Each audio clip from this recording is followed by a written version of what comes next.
Welcome back to Behind the Bell, the podcast where we find out about the musician behind the trombone. Today's episode is one that's going to stay with me as one of my absolute favourites. I had the incredible pleasure of speaking with Polina Tarasenko, a phenomenal trombonist whose journey is as inspiring as it is unexpected. From her early days playing Dixieland drums to becoming an internationally recognised trombone soloist, Polina shares the twists and turns of her musical path. We dive into her roots growing up in Ukraine, the challenges and breakthroughs she's faced, and her insightful tips on how to win international competitions. This is a wonderful conversation with a truly unique artist. Let's get into it.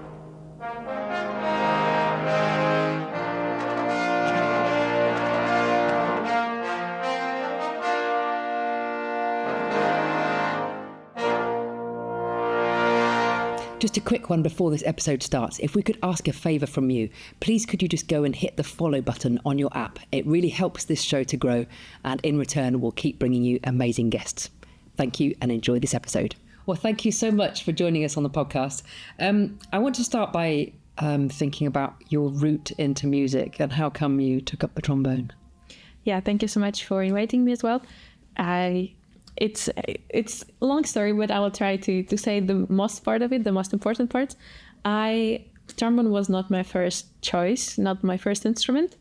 I started music in Dixieland, basically as a jazz form of music, and my very first instrument was drum set, because I was only 5 years old, and at that time they were saying it's better for me to not play any wind instruments of pressure and so on. So I started with drums, and it was a hobby, Dixieland. So there was just one teacher for all kids and for all instruments. And then at some point when I was 7, I took soprano saxophone, and at some point my teacher, he wanted to create only girls Dixieland, and he already had different girls for different instruments, and then he was lacking trombone, and he was like, do you want to play trombone? I was like, sure. So, and I was 9, so that's when I started trombone. And except for that, I also played piano, and in different times of life I also composed and conducted little bits in there, and trumpet as well. So in the end, it's the trombone that stayed, at which I professionalized myself in. Amazing. I mean, there's not many people that will say they started with Dixieland.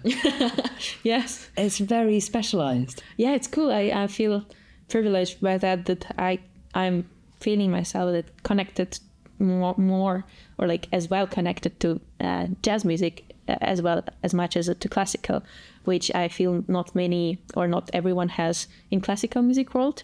So I enjoy grooves and jazz music, listening to it, being in it. Basically jazz music stayed with me up until maybe 6 years ago, when I came to Germany and decided I really don't want to do jazz. I want to focus on the classical.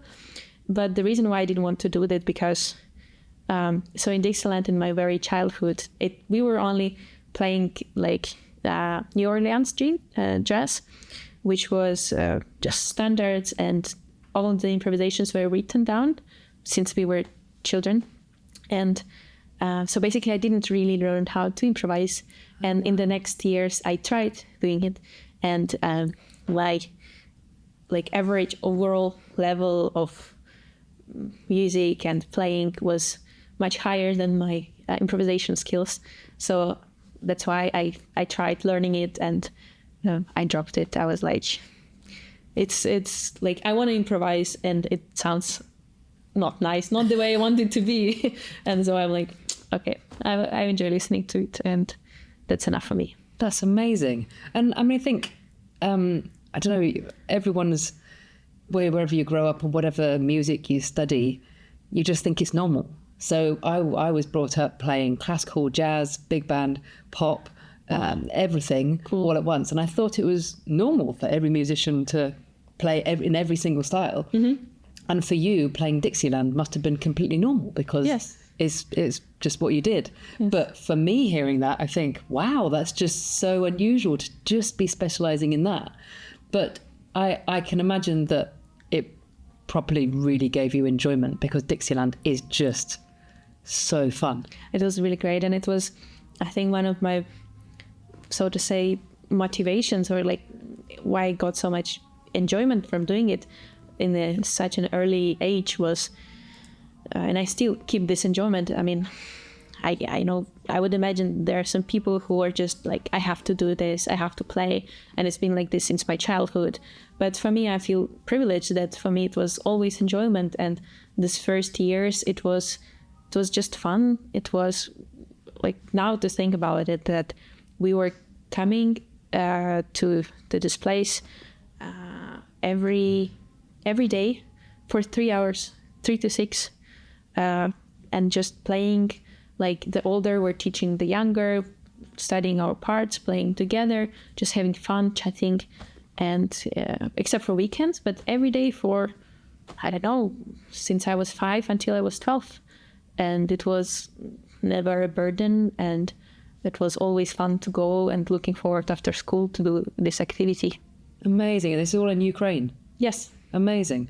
And so when you decided to change from sort of specialise, so turn your back on the sort of Dixieland and the jazz, but specialise more in classical music, how did you find taking the enjoyment that is, I mean, it's in your blood in Dixieland music. You go and watch any Dixieland and it just makes you smile. Yes. How do you take that enjoyment into classical music, whereas the classical, I don't know, is perceived as much more serious? Mm-hmm. How do you keep the enjoyment through all of that? I think it took me some years to learn it, or to, how to say, to bring it into more serious or more advanced musical pieces. Obviously, when I started, so basically, while I was still in Dixieland, basically while I stopped Dixieland, because the teacher that was the center was all, who was, I think, 75 or 80 years old, who was there for all of his life, like plus 30, maybe 40 years of working there. He died. So that's why there was no more Dixieland. But somewhere in the middle of these years of mine in Dixieland, I started doing competitions. There were like a few children who were more interested in doing more than just coming every day. So we were coming and having some one-to-one lessons with this teacher. And I started, like, that was perceived as one of the development ways is to do competitions. And there are a lot of competitions for children in Ukraine, musical competitions. And it's very encouraged for people to do so. But mostly the program was classical. And at that time, my main instrument was saxophone.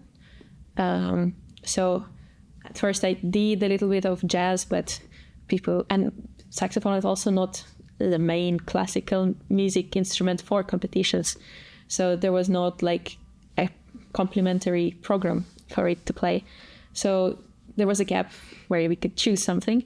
And so basically we started from more simple, or more, how to say, easy to hear, easy to listen classical music pieces like Bach. I don't know how it's called. Yeah,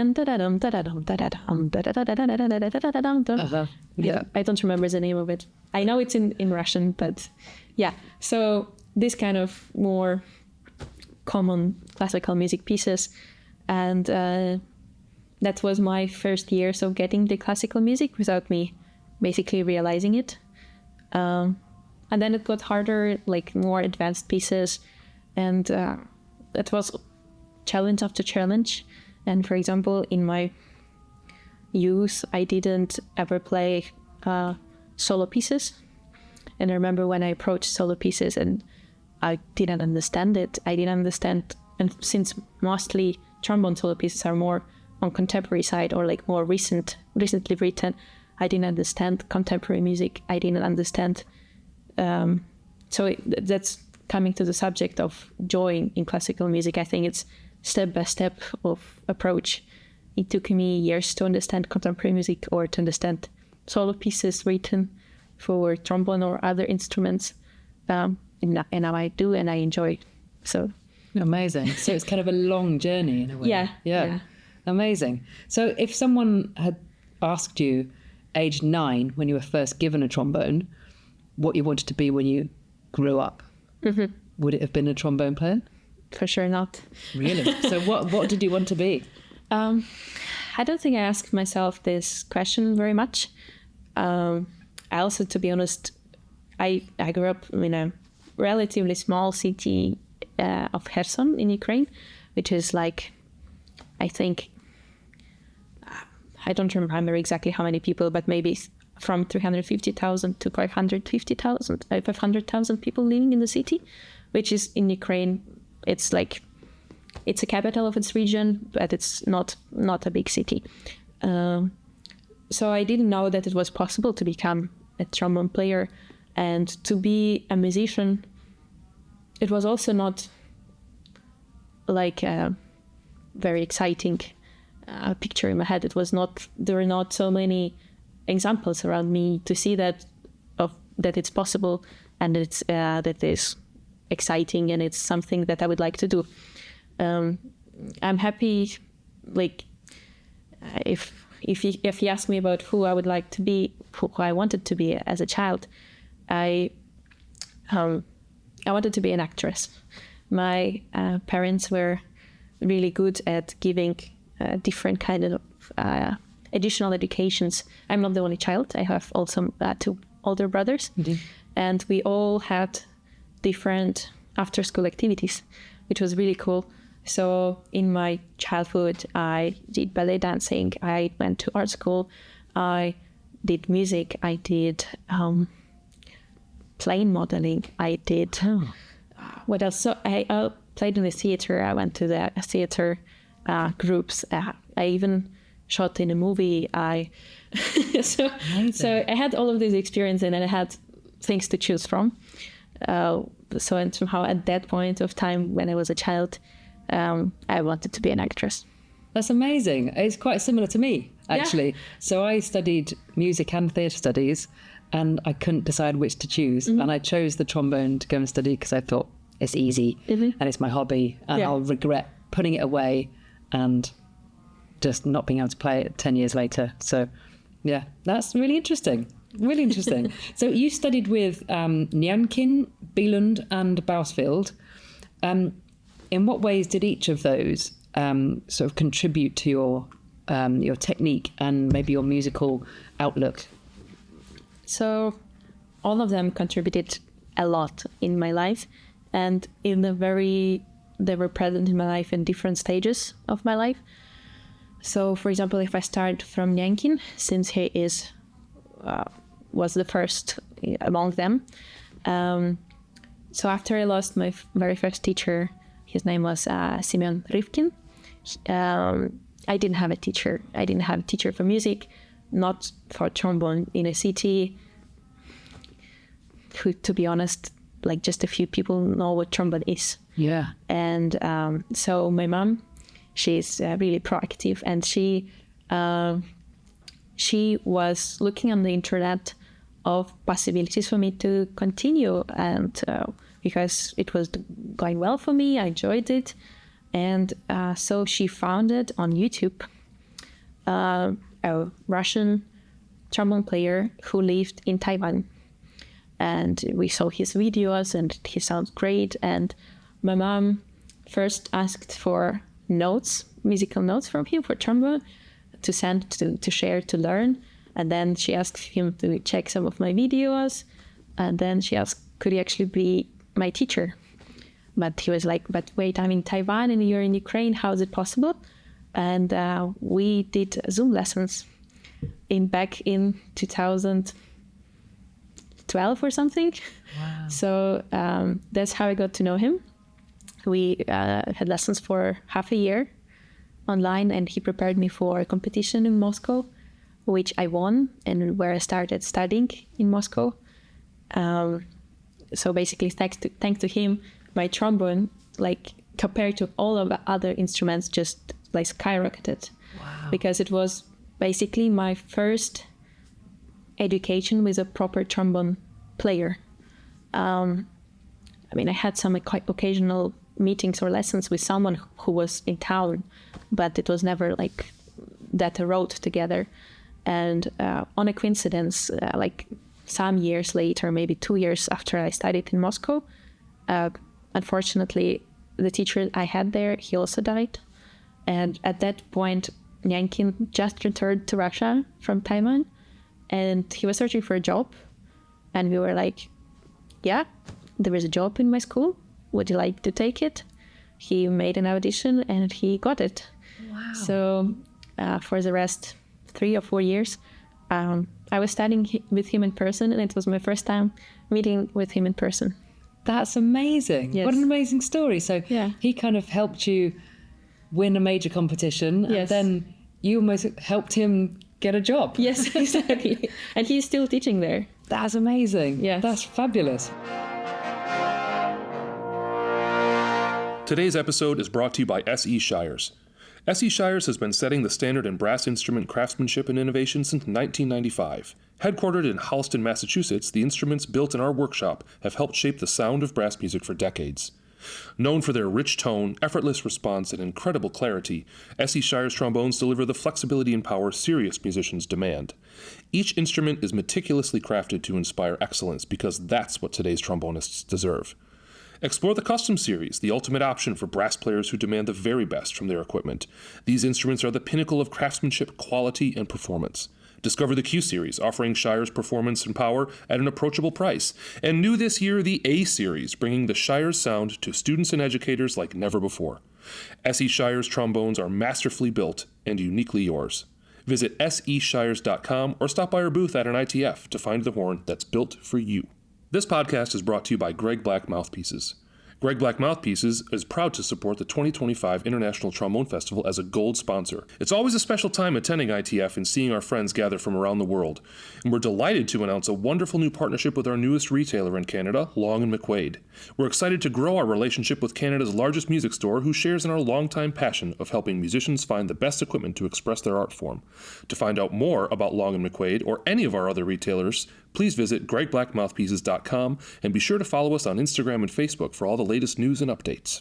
Behind the Bell is sponsored by C Sharp Editions. Whether you're looking for a piece to add to your next solo recital, trombone quartet concert, or trombone choir program, C Sharp Editions has you covered. Recent additions to the catalog include Chris Sharp's Denton Sonata for tenor trombone and piano, Brandon Merville's Chrome Heart for bass trombone and piano, and John Fannon's Legacy Fanfare for 6 trombones. You can also find old favorites like Apogee Fanfare, In Their Gentle Presence, and The Secret City, available exclusively on the C Sharp Editions website. C Sharp Editions is currently offering listeners of Behind the Bell an exclusive discount. Head to csharpeditions.com, CSHARPE editions.com, and enter code ITF15 at checkout to receive 15% off your next order. That's ITF15 at csharpeditions.com. Today's episode is sponsored by Hickey's Music. At Hickey's Music, we've been servicing the needs of musicians since 1892. We've become known for our vast library, serving as a go-to resource for music directors and soloists the world over. And in the last 35 years or so, Hickey's has become known as the go-to resource for all things trombone and brass. We carry all the literature, we routinely keep in stock all the accessories and replacement parts for your instrument, and we have a selection of horns available for audition and purchase. Mostly, however, we have something that is becoming even more rare: personal service. We do not employ AI, we only use HI, human intelligence. When you contact Hickey's, you get real people. We strive to handle your requests and help you succeed as a player, a teacher, and a musician. Visit hickeys.com. We'd love to make you our next fan of Hickey's.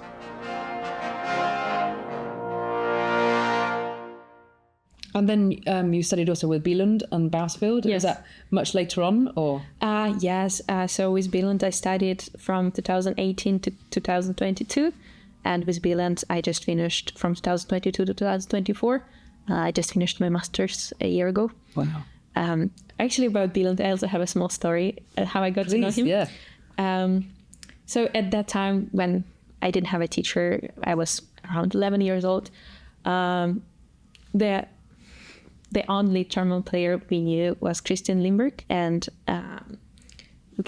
my mom started searching into him, and we saw that he's not teaching anywhere, like as a university. So me and my mom wrote a comment on his website and asked like, who would you recommend to study with? And he wrote Jonas Billund. So that's how we got to know the name. And my mom wrote to him, sent videos, and like, could you teach me? And he was like, Polina is too young to come to Germany. I mean, you would have to move here. So maybe once she grows up, then we can take her. And so we forgot about it.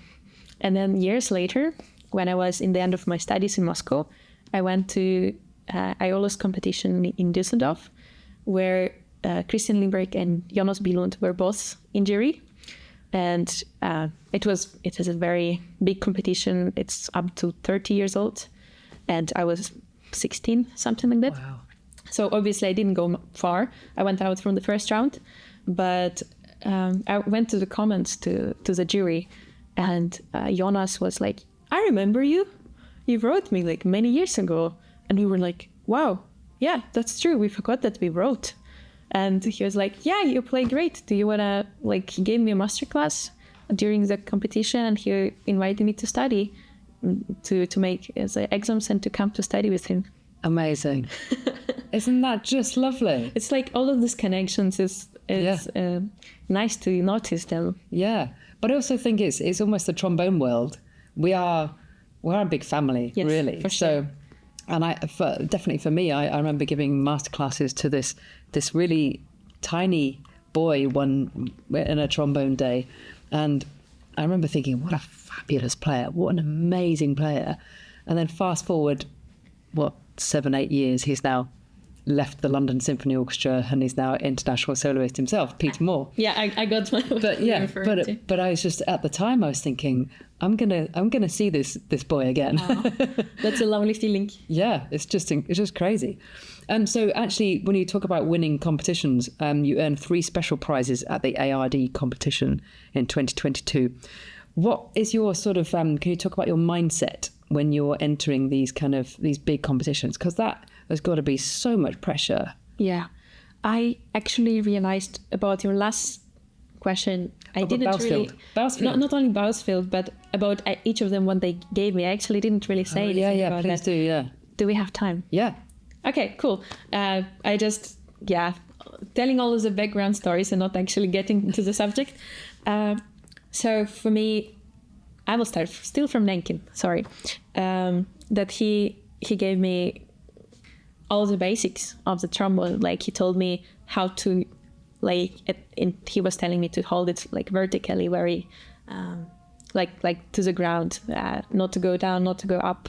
He told me how to use the air and about slide technique and everything. So once I came to Jonas Billund, it was developing all what I've made with Nenkin on another level. It was my bachelor's. I had 4 years with Jonas. It was also direction of more musicality and developing my own ideas, and to be able also not only develop them but also show them and present them to the audience. During time with Jonas, I participated in many competitions, and with Billund, this was my latest studies, and it gave me a lot of technical development. I was going to Ian with the idea that I know he can help me with my technical issues and technical difficulties that I would like to develop, and that was our main work. He told me, do this, and I heard the development. I was just really focused, really stubborn. It was really hard, but I'm happy I went through this. Amazing. And did all of them kind of help you towards these sort of competitions? And yes, various of course. competitions. And the competitions, since I've told you that I've been doing them since my childhood, it's until recently, until I went to very high levels of competitions, they were for me just like a performance. It's a concert, you perform, it's a lot of program, but it's like if you would play a recital, you prepare. Lately I started to, of course, think, how is it perceived by the jury? Like, for me, the question popped up, what is more important is to show yourself in your ideas, or to be more acceptable in your way of showing things, so you could actually have more chance in winning. So I was diving into that. Wow. But definitely the most recent competitions I did, like the RD and Ionos, were the hardest ones, as they were the hardest programs I ever played. And it was the most pressure I felt, as it was broadcasted and such a huge international jury. And yeah, I never dealt with that before. It was not easy. And but still, I don't stop. I'm looking forward to try my chances. For example, in RD, I went to the semi-final, so I have a chance to participate and win it if I can. And so what I try to do, doesn't matter if my solo concert or my competition preparation or experience, I try to prepare as much as I can, as good as I can. And then when I'm on the stage, I just imagine that I play for the audience, for myself. There is nothing I can do at the moment. I can just do my best. I already prepared. I need to believe in myself. I just need to go with it. Yeah, absolutely. And it's important that you say you just entered a lot of competitions. So actually you got very used to doing it. Yes. And I think with people doing auditions for orchestral jobs, you do lots of bad ones to then get a good one, but you just keep doing them. Definitely. And it just makes it more automatic then. Definitely. I mean, you get to know the environment, you get to know what is expected. I did my job audition 2 years ago, my first job audition. I had no idea how is it going to work and what do I need to play and what they're going to tell me. So it's an experience. Yeah, absolutely. And I guess that is certainly some advice, is just keep doing it. But have you got any other advice for people that might be entering competitions? Prepare your best. Yeah. And it's, in the end, competition, it's so good in many aspects. Like, it's not only about winning it, of course, not only about getting the prize, but it's the preparation itself. You are giving so much work. That's the time when you can actually develop and maybe even go to the next level. You're trying to beat your latest best, so this is really valuable time. And of course, in the end, just try to enjoy it. If you did your best, and of course tomorrow hopefully your best will be better than the best you had yesterday. So and many things can go wrong on stage or in preparation, but yeah, that's all what you can do. Yeah, and I think enjoying it definitely is something. A key point. Yeah, because I don't know, if you're going in the practice room over and over and over for months and months and months, and then you come to the finally you're on stage, there's a chance you might not enjoy it because you've been doing all this preparation. It's all boiled down to this one moment. Yes. But actually, if you, like you say, you just try and enjoy it. Yeah. Then, do not overthink it. Yeah, exactly. It kind of brings the performance on another level again. Yeah. It not always works even for me, but I try to think, even if I have a huge audience, that it's basically this audience is not different from an audience if you would have 10 people listening to you, and international jury is not, in the main concept, is not different than 10 people who doesn't know anything about music, and then they will just enjoy your music and perceive it. And so for me, I try to not make difference between who is listening to me and how many people are listening, because it's about me enjoying it and me delivering what I want to say. Today's podcast is brought to you by Wrath Custom Trombones. Rath custom trombones are bespoke modular instruments handcrafted to the highest of standards in England and played all over the world. Each Rath custom trombone is constructed by hand at the Rath Workshop in the north of England. Michael Rath trombones are found in almost every conceivable musical situation, in symphony orchestras and opera houses, in film and television studios, in pop and commercial music groups, as well as brass bands, wind bands, big bands, jazz and funk groups, and so many more genres and ensembles. Widely acknowledged as being amongst the best instruments available, many of the world's leading performers choose to play a Michael Rath trombone. Artists such as Mark Nightingale, Aubrey Logan, Carol Jarvis, Dennis Rollins, Brett Baker, and the Black Dyke Band are among the performers all over the world for whom Rath is their instrument of choice. Michael Rath trombones have earned their reputation for excellence because of their concept of flexibility, unique design, and the quality of their construction. What are you waiting for? Join the Rath Pack today. Go to rathtrombones.com or email info@rathtrombones.com to find out more. Hello, ITF listeners. I am Warren Coos, brass product specialist with Antoine Courtois and B&S Meistersinger trombones. We're so proud to have been longtime partners and exhibitors with the International Trombone Festival. Fun fact, Antoine Courtois is known as one of the oldest manufacturers making modern brass instruments today. We work with top artists around the world to provide a unique and elegant sound for players. From our Legend series and Meistersinger orchestral trombones to the Extreme series jazz trombones, there is something for everyone. Be sure to check out our newest creation, Florida trombone, developed with Joel Vaiz of the Florida Orchestra. You can find our trombones available at any Antoine Courtois or B&S authorized dealer. To find a dealer near you or more information about these wonderful trombones, please visit our website. Today's podcast is brought to you by Guard Bags.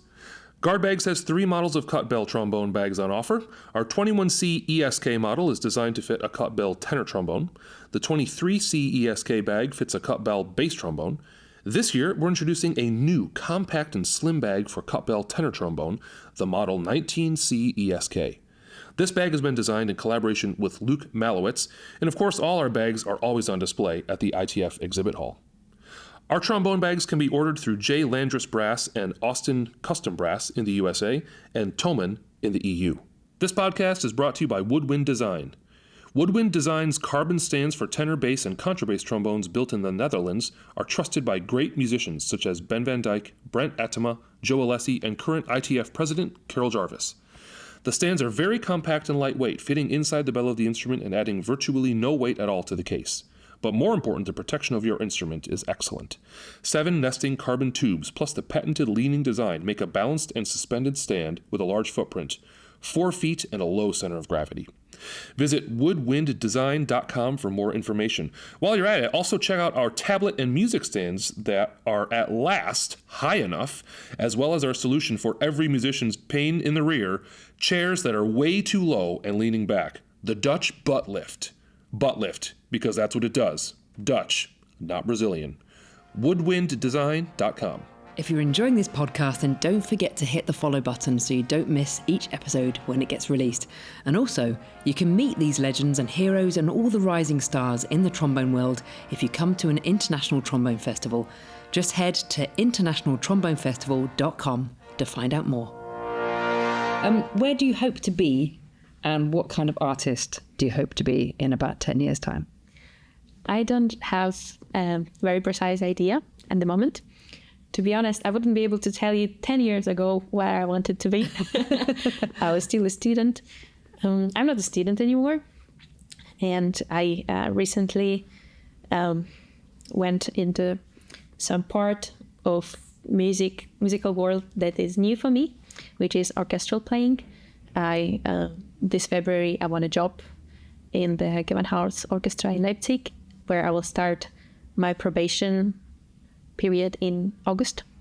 So that's a new chapter in my life, which I don't know where it will go. I mean, I hope I pass the probation. that's clear. I hope to stay there, but I've been working towards solo career for many years, and it was my priority. And then I thought, why not to try orchestra? I never considered it for myself as a part of my musical journey. So I tried, I got it. I will see how it goes. I would like to continue my solo career. For my probation, I will make it a pause. I will stop for a moment to focus on the probation. But after that, I would be happy to do what I did, or maybe search for what do I want to do more. I feel like I'm happy that I don't put myself in the borders of one thing doing until the end of my life. Yeah. I feel happy that I want to explore. I want to check out. I want to try new things and see where I'll go. Which is amazing. I mean, from Dixieland on drums to international soloists to orchestras, the world is your oyster.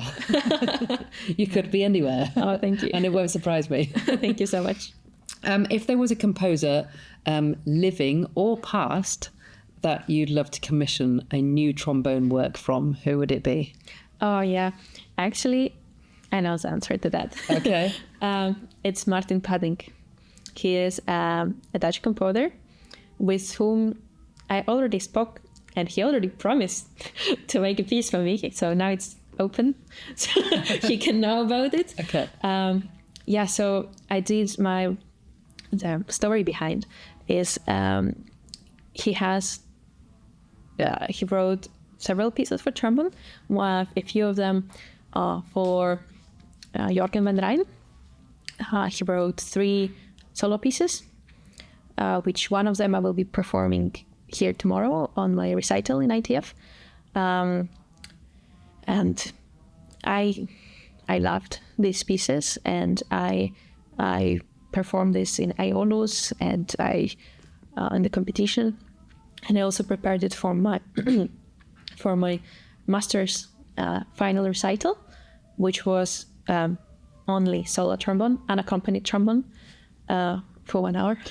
Oh, wow. Yeah. That's challenging. Yes. No bars rest. Yes. But yeah, that's the challenge. You put challenges and then you develop. Anyways, and so I played 3 of his solo pieces on my recital, and for my exam, for my final exam, I also had to do like a program brochure for my concert, including like 12 to 20 pages of the program, what my thoughts and everything about the pieces I'm going to play. So I decided, I got an idea to interview this composer. I mean, he's just out there, why not ask him questions? And so it was a really nice interview. He very kindly accepted to talk with me, and I talked with him, and he was really lovely that he did it. And then last year I was invited to play on the Slide Factory festival in Netherlands, and I also performed his piece that I'm gonna play tomorrow, and he was there. He decided to come to my recital. I invited him to come per email, and he was really lovely. He came, we met in person, and he was really nice, kind with the words. He was congratulating me, and he was like, wow, you were such a nice player. I'm gonna write. So he already wrote 4th and 5th pieces for Sackboot that I think were not premiered yet, but already recorded. First, I don't remember his name, for a Dutch trombone Sackboot player. So Martin Padding, the composer, he promised that he will write the next piece for me. Amazing. Oh, I love this. Yeah. Oh, that's just brilliant. I'm happy that it's not just an idea, but it doesn't have a time frames, but I'm happy that it's already like having a form, that it's hopefully happening in the next time soon. No, I can actually see you having some sort of commission where you're playing the trombone and then you sit down at the drum kit and then you give us the trombone. I can see you doing that. It could be. I'm more into, I had an idea recently. I'm mostly performing with orchestras. And so often I found myself on the place that I want to play some encore by myself, and I couldn't find something that would be short, that would be easy, nice to listen. Doesn't matter what piece I played as a main program. And so I'm actually thinking about having like an encore piece. Like if I got to choose or gonna say anything about his future piece, but I would be happy to have some kind of encore piece that I could play it in any occasion. That's so exciting. I can't wait to hear this encore. Thank you. All the best of luck for your probation. Thank you. And thank you so much for chatting with us today. Thank you so much. Brilliant interview. Thank you. Thank you. Thank you, Polina, so much for that amazing chat. That was really insightful. Now, don't forget to hit that follow button on your app so you don't miss any future episodes. We've got some great guests coming up. Thanks for listening. This podcast is brought to you by Butler Trombones. Butler Trombones is a Texas-based company known for designing and building trombones and trombone components using carbon fiber, a unique construction material in the world of brass instruments. Here's why Butler Trombones and their carbon fiber instruments stand out. They're ultra lightweight. Carbon fiber construction significantly reduces the weight of the instrument compared to traditional brass, making them easier to hold and play for extended periods and potentially reducing fatigue and stress on the player's body. They're durable. Carbon fiber is a very strong and resilient material, offering enhanced durability compared to traditional brass instruments. The responsive and focused sound. Reviews consistently praise the instrument's responsiveness, clear articulation, and focused core sound. The variety of models and products. They offer a range of models catering to different needs and preferences, including small, medium, and large bore tenor trombones, like the C5, C6, C8, C9, and C10. They also offer their dual bore bass trombone C12, that is a game changer for the bass trombonist. Butler Trombones also offers customization options for all makes and models of trombone. Carbonize your horn with a new bell or slide to lighten the load. They also offer a wide range of products in their online store, including CF mutes, CF lead pipes, and maintenance products. Butler Trombones are handcrafted in Texas and are available at retailers and directly from their website. They are popular among professional musicians, educators, and those seeking to reduce physical strain while playing. You can find more information about Butler Trombones and their products at butlertrombones.com. Today's podcast is brought to you by Baltimore Brass. Baltimore Brass Company is the destination for all of your trombone needs. We deal in new and used instruments and accessories across all of the major manufacturers, and we have a great consignment program too. Not only that, we also have a repair shop on site with 3 brass techs. So, whether you're buying your dream horn, selling your used gear, or need a quick fix, visit us at Baltimore Brass Company. Our address is 99 Mellor Avenue, Catonsville, Maryland, or online at baltimorebrasscompany.com. Today's episode is brought to you by Band Geek. Hey trombone nerds, yes, you with the spit valve. Band Geek brand has your shirt game handled. From cheeky quotes to bold, brassy designs, we celebrate musical misfits, low brass legends, and slide rule breakers. Whether you're in the practice room or on stage, we've got the drip to match your lip. Find shirts, stickers, and more at etsy.com/shop/bandgeekbrand.